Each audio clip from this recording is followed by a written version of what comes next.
12 people sitting around that conference table were waiting for me to break. I could see it in the way my CEO folded his hands, patient, almost amused. His son sat 2 chairs down, not even bothering to hide his smirk. All I had to do was stand up, say the words, and my job would be safe. I didn't stand up to apologize. But I'm getting ahead of myself. Let me take you back to how a guy who spent 9 years fixing jet engines in the Navy ended up in a boardroom with the FBI on speed dial. I joined Consolidated Meridian Systems, a mid-sized defense contractor in Virginia, about 14 years before any of this happened. I came in as a quality assurance technician, worked my way up through structural testing, got my certifications, and eventually became Director of Engineering Compliance. Which sounds impressive until you realize what the job actually means. I was the person who made sure we didn't cut corners on components going into military aircraft. I was the last line before a part got signed off and shipped. I took that seriously in a way that made some people uncomfortable, not because I was rigid or difficult. I think I was reasonable. I think my team would tell you that, but because I understood what it meant when something failed at 30,000 feet. My wife used to joke that I loved my job more than I loved weekends. She wasn't entirely wrong. I had a good team, I had respect I'd earned over a decade, and I had a relationship with the CEO that I would have described, until about 2 years ago, as genuinely solid. He was old school, practical, built the company from a regional parts supplier into a serious defense contractor. I admired what he'd done. We didn't always agree, but we talked straight to each other and I respected that. Then his son arrived. I'll be honest. I tried not to prejudge. I knew he was coming. I'd heard the rumors for months, the way you always hear these things in a company of 400 people. The CEO's son had finished his MBA at Georgetown, done 2 years at a consulting firm, and was now going to take on a strategic operations role at Consolidated Meridian. I told myself that didn't have to mean anything. Plenty of family businesses bring in the next generation, and it works fine. I decided I'd give him a fair shot. His name was Theo. Theo Vance. 29 years old, expensive haircut, the kind of guy who says synergy without any irony. He showed up in January with a new title, Vice President of Operational Efficiency, and within 3 weeks he'd sent me a 9-page memo about modernizing our compliance infrastructure. I read it twice. The first time I thought I was missing something. The second time I realized I wasn't. The memo proposed streamlining the final inspection process by eliminating what Theo called redundant documentation cycles. In plain English, he wanted to cut the secondary verification stage on certain component classes. The argument was that it added 48 hours to our production timeline and cost us roughly $340,000 annually. He had a slide deck attached with graphs and projected savings, and a ROI timeline that looked very polished. What the slide deck didn't have was any engineering context. It didn't mention that those redundant documentation cycles existed specifically because that component class, composite structural fasteners for rotor systems, had a known failure history in the 1990s that led to 3 crashes. The protocols weren't bureaucratic padding. They were written in the aftermath of something terrible. I sent back a detailed response. I was professional. I laid out the history, the regulatory basis, the liability exposure. I explained that removing that verification layer would likely create issues with our DCSA audit scheduled for the spring and could potentially violate our existing contracts with the DoD. I thought that would be the end of it. It wasn't. 2 weeks later, Theo called me into his office, and I want to be clear. This was the first time I'd been summoned to explain myself to someone 15 years younger than me, who had been in the building for less than a month. And he told me that my risk-averse thinking was holding the company back. He said the consulting firm he'd worked at had implemented similar streamlining at 3 other defense contractors without problems. I asked him which contractors. He couldn't name them. I asked him whether he'd run this past legal. He said that was in progress. I asked him whether he'd looked at the 1994 incident reports that informed the current protocol. There was a pause. Then he said he didn't think historical incidents from 30 years ago were necessarily relevant to modern manufacturing. I walked out of that meeting with a very clear feeling in my stomach. The kind of feeling you get when something is wrong and you can't quite prove it yet. I started keeping notes after that. Nothing dramatic. Just a running document on my personal laptop, time-stamped, recording every conversation, every memo, every decision that struck me as off. My former colleague from my Navy days had drilled that into me years ago. He was the kind of person who kept records the way other people kept breathing. He always said, if you think something is going wrong, start writing it down before you need it. You won't regret it. I followed his advice. The months between January and the following October were a slow accumulation of pressure. Theo pushed. I pushed back. The CEO mostly stayed out of it except for a few conversations where he made clear, gently but unmistakably, that he wanted me to find common ground with his son. I tried. I genuinely tried. I proposed compromise positions, modify protocols, ways to reduce the timeline without eliminating the verification entirely. Theo rejected all of them. In August, the CEO told me directly that Theo's efficiency initiative was going to move forward and that I needed to get on board or we'd need to have a harder conversation. That was the first time in 14 years he'd said anything like that to me. I went home that night and sat in my kitchen for a long time. My wife listened to the whole story and then asked me one question: is anyone going to get hurt? I told her honestly that I didn't know yet, but I was starting to think the answer might be yes. The thing that changed everything happened on a Thursday night in late September. I'd been working late. We had an internal audit the following morning that I was preparing documentation for, and I needed a form that was stored in the main compliance server room, which was down the hall from the executive conference suite. The building was mostly empty. I walked down, retrieved what I needed, and on my way back I passed the conference room. The door was slightly open. I wasn't trying to listen. I wasn't sneaking around. I was walking back to my office with a folder under my arm, but I heard Theo's voice, and I heard something in the tone that made me stop. He was talking to someone. I couldn't see who from the angle I was at, and he was saying something about the Hargrove contract. Hargrove Aerospace. They were one of our primary subcontractors, a smaller firm that manufactured specific composite components to our specifications before we integrated them into the final assembly. The Hargrove relationship was one I'd always kept close watch on because their tolerances were tight and their quality control had wobbled a couple of times in the past. I stood outside that door for approximately 8 minutes. I'm not proud of it. I'm not ashamed of it either. I stood there and I listened to Theo tell someone. His voice was steady, almost bored, like he was discussing a scheduling matter, that the revised specification sheets being sent to Hargrove would reflect the new parameters, that Hargrove would build to those parameters, that the internal documentation at Consolidated Meridian would continue to reflect the original specifications for the purpose of contract compliance and DoD reporting. Let me be very clear about what that means. It means the parts being manufactured would not meet the specifications in our contracts. It means the documentation submitted to the Department of Defense would be false. It means military aircraft would potentially be fitted with components that had not been properly verified against the engineering requirements that existed for very specific safety reasons. That is not an efficiency initiative. That is fraud. My hands were shaking when I walked back to my office. I sat down at my desk and I didn't move for probably 3 minutes. Then I did something I've thought about many times since. I got up, walked back down the hall, stood outside the conference room again, and this time I took out my phone and pressed record. I recorded 11 minutes and 40 seconds of conversation. I got back to my desk, emailed the file to my personal account, and then I sat there and thought about what I was going to do with my life. I didn't sleep much that night. The next morning I called my attorney. I want to talk about this part carefully because I think it matters, and it's the part that a lot of people in my situation get wrong. I didn't call a friend. I didn't call my former colleague. I didn't start firing off emails or confronting people. I called my attorney, explained the situation in broad terms, and asked for an urgent meeting. She cleared her afternoon and I drove to her office. My attorney had represented me years earlier in a contract dispute, nothing dramatic, a vendor issue, and she was the kind of person who listened carefully and didn't overcomplicate things. I played her the recording. She listened to the whole thing without interrupting. When it finished, she asked me 2 questions. First, was this recording made in a jurisdiction where single-party consent applies? Virginia is a single-party consent state. I was a party to the conversation in the sense that I was present in the space. Her assessment, and she was careful to note this was preliminary, was that the recording had a reasonable chance of being legally usable.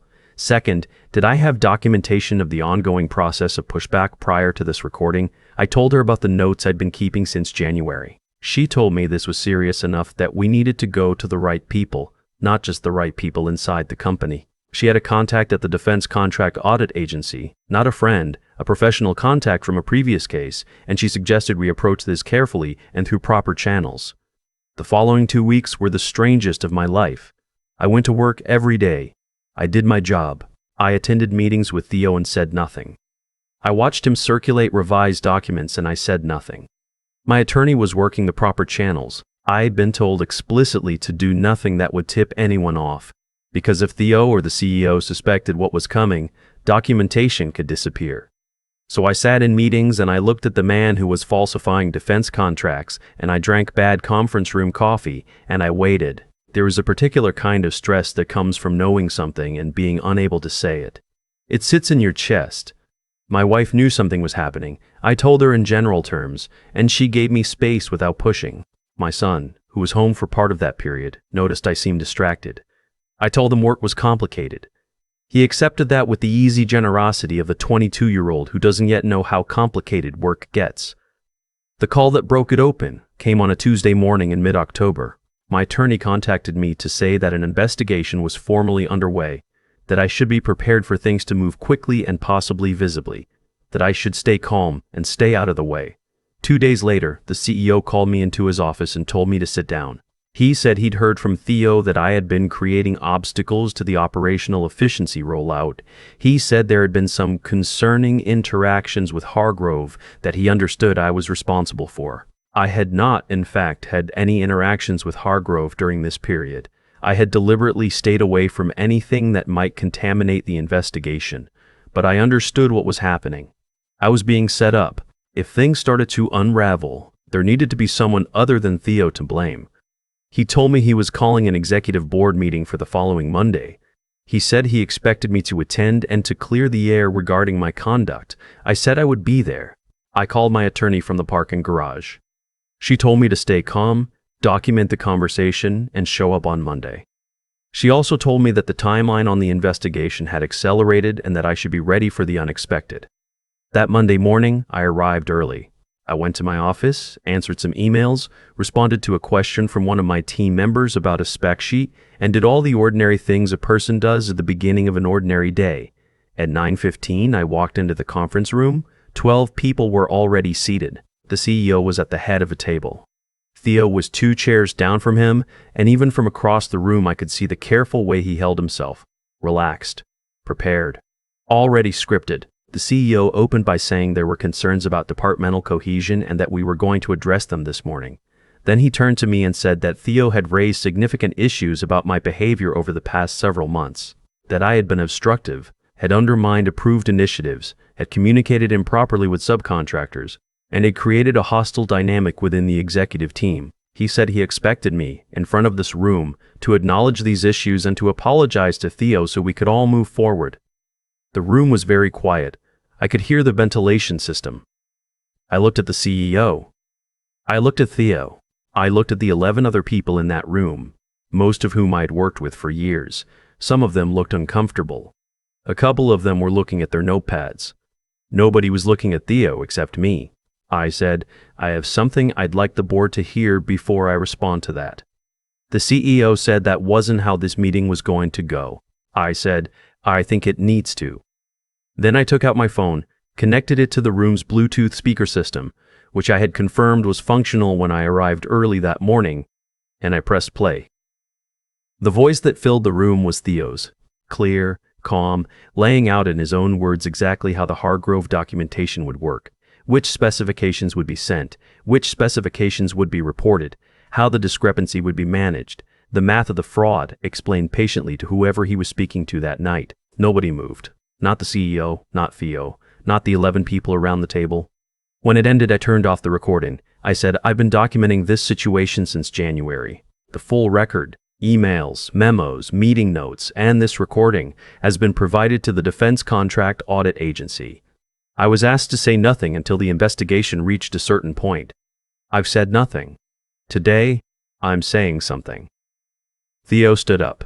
He said something. I don't remember exactly what. The words didn't really register. His father put a hand on his arm. The CEO looked at me for a long moment. The expression on his face was not anger. It was something more complicated than that. Something almost like grief. He had built this company for 30 years. He had handed it to his son, and his son had used it to commit federal fraud. I don't imagine that feels like anything simple. I said, I don't want to be here any more than you want me to be here, but I couldn't let this continue.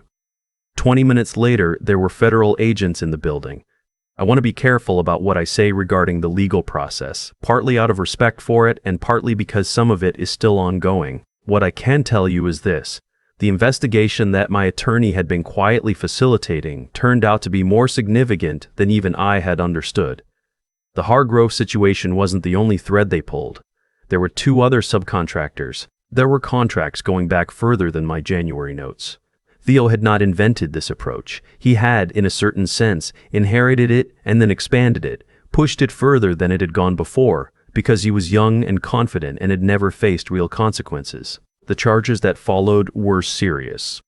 Theo was indicted on multiple counts of fraud against the government and making false statements to a federal agency. The CEO was not charged criminally. The evidence suggested Theo had been operating without his direct knowledge in the more recent period, though there were questions about older practices that I am not in a position to speak to. But he stepped down. The board replaced him with an interim CEO while things were sorted out. Hargrove's leadership faced their own set of problems. I kept my job through all of it, which surprised some people. The new interim CEO called me in the first week and asked me to stay, she said, and I appreciated the directness, that the company needed people who had demonstrated they understood what the work was actually for. I stayed. It wasn't comfortable. Some of the colleagues who'd been in that conference room looked at me differently for a while. I understood it. What I had done had upended a lot of people's professional lives, not because they were guilty of anything, but because the world they'd worked in had turned out to be built on something unstable. That's the part nobody tells you about being right. It's not clean. It doesn't feel like a movie. You don't walk out into sunlight with triumphant music. You walk back to your office and answer your emails and wonder if the guy you've worked alongside for 6 years still trusts you. And you probably never fully know the answer to that. My wife asked me, the night of the board meeting, whether I had any regrets about how I'd handled it. I thought about it for a while.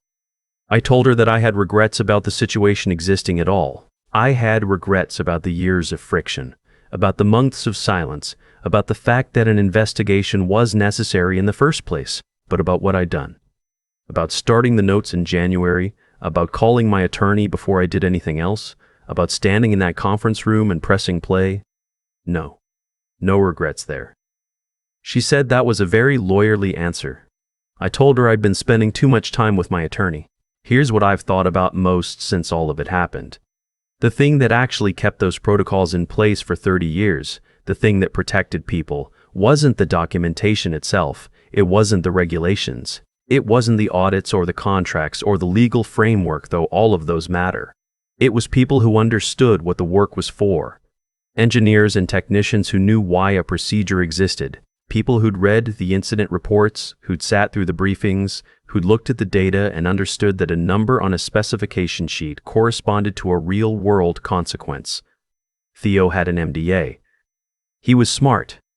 Genuinely smart. He could read a P&L and build a model and present findings to a board.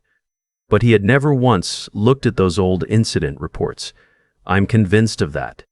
Not because he was careless, but because it genuinely never occurred to him that there was something in those reports that should make him stop. The history of what had gone wrong and why those protocols existed wasn't part of his framework for understanding the work. My former colleague from the Navy used to say that the most dangerous person in any technical operation is someone smart who doesn't know what they don't know. I've thought about that sentence a lot in the last year. What I know is this.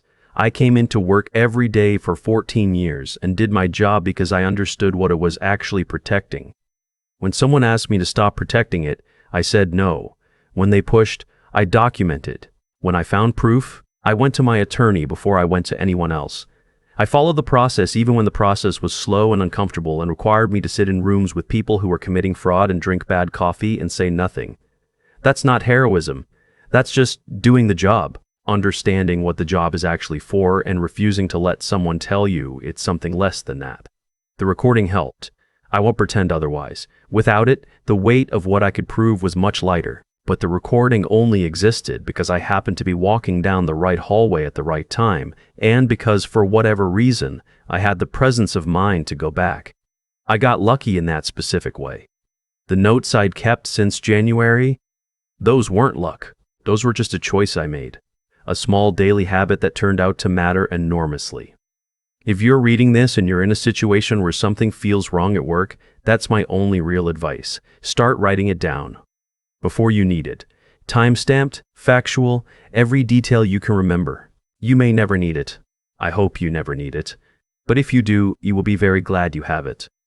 My son asked me recently how I knew when to act, how I knew the recording was the moment versus all the months before when I'd just been pushing back in meetings and writing things in a document nobody was reading. I told him I wasn't sure there was a clean answer, that it wasn't a single moment of clarity so much as accumulation. Months of documentation, and then one night in a hallway and a feeling in my stomach that this was different, this was the line, and if I walked past it without doing something I would have to live with what happened afterward. He thought about that for a moment. Then he said, "So you just knew."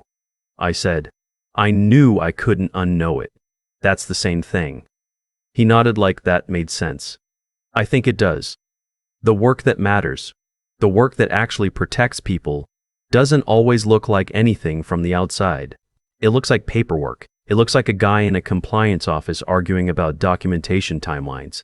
It looks like nothing at all until the moment when everything is riding on whether that work was done correctly.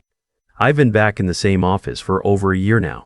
Different leadership, ongoing legal proceedings, a company that is slowly figuring out what it wants to be. The work is still the work. The specifications still have to be right. The parts still have to meet the requirements because the requirements exist for reasons that don't care about quarterly projections. I still get to work before most people. I still keep notes. I still read the old incident report sometimes. Not because I have to, but because I think it's important to remember why the procedures exist, to keep that connection alive between the number on a page and what it actually means. Some people in my position would have walked. I understand that impulse completely. There were moments, plenty of them, when I thought about what it would feel like to just leave, find another job, let someone else figure it out. I have a family. I have a mortgage. I am not a crusader by nature. I'm a guy who fixes problems and files the paperwork correctly and goes home to his wife and his dog and watches too much baseball. But I thought about who else was going to read those old incident reports if I left. Who else was going to push back when someone wanted to cut the verification stage? There are things you know how to do and understand why they matter. And if you leave, that knowledge leaves with you. It doesn't automatically transfer. Sometimes nobody replaces it. That's what I told myself anyway. When I was sitting at my desk wondering if I was making a terrible mistake, most days I still think I made the right call. People ask me sometimes whether I feel like I won. I never know quite how to answer that. Theo is facing federal charges. The CEO resigned. The company is under new leadership and the compliance protocols, the ones that existed for reasons Theo never bothered to understand, are back in place. By any external measure, yes, I suppose that counts as winning, but the word doesn't quite fit the feeling. Winning implies a game. What happened wasn't a game. It was 14 years of work, and a choice made in a hallway at night, and 8 months of sitting very still while the right process ran its course.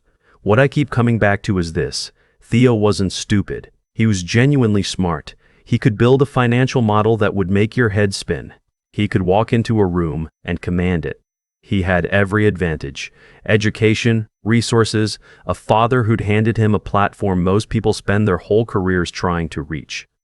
And he threw all of it at a problem without ever asking the most basic question: why does this procedure exist? That's not an intelligence failure. It's a character failure dressed up as an efficiency initiative. The shortcuts he took weren't born from ignorance. They were born from the assumption that consequences apply to other people, that rules are suggestions written by cautious people for cautious people, and that someone with enough confidence and the right last name can simply move past them. He never read the old incident reports because it genuinely never crossed his mind that they were written about real events, real failures, real people who died because someone before him made the same calculation he was making. I don't say that with satisfaction. I say it because I think it's the most important thing in this whole story. more important than the recording or the federal investigation or any of it. The gap between Theo and me wasn't talent or credentials or even experience. It was that I understood what the work was for. I had read those reports. I'd sat with what they meant. That knowledge lived in me as something more than data. It lived as responsibility. And when someone asked me to set it aside, I couldn't do it. Not because I'm braver than the next person, but because I couldn't unknow what I knew. My attorney told me early on that the most important thing I did was call her before I did anything else. She's right. The impulse when you discover something like this is to act immediately, to confront, to expose, to make it stop right now. That impulse is understandable. It is also how good people with legitimate grievances destroy their own cases. The documentation I'd been keeping since January. The disciplined silence through months of investigation. The decision to go through proper channels rather than blow everything up in a way that felt satisfying but achieved nothing. That's what made the difference. Not heroism. Process. Patience applied in service of something that mattered. My wife understood what I was carrying before I was fully able to articulate it. She didn't push me to act sooner than I was ready. She didn't tell me to just walk away either. She held the space steady while I figured out what I was doing. And I don't think I would have held together through those 8 months without that. The people who stand beside you in quiet moments like that, they don't get enough credit in the stories we tell afterward. What I hope anyone takes from this is not that whistleblowing is clean or easy or reliably rewarded. It isn't. I was lucky in specific ways that I've acknowledged, but I also made choices that put me in a position to be lucky. I started writing things down in January when most people would have shrugged and moved on. I called my attorney when most people would have sent an angry email. I stayed in that building and did that job and kept that knowledge alive when walking away would have been easier. The work that matters looks like nothing from the outside. It looks like paperwork.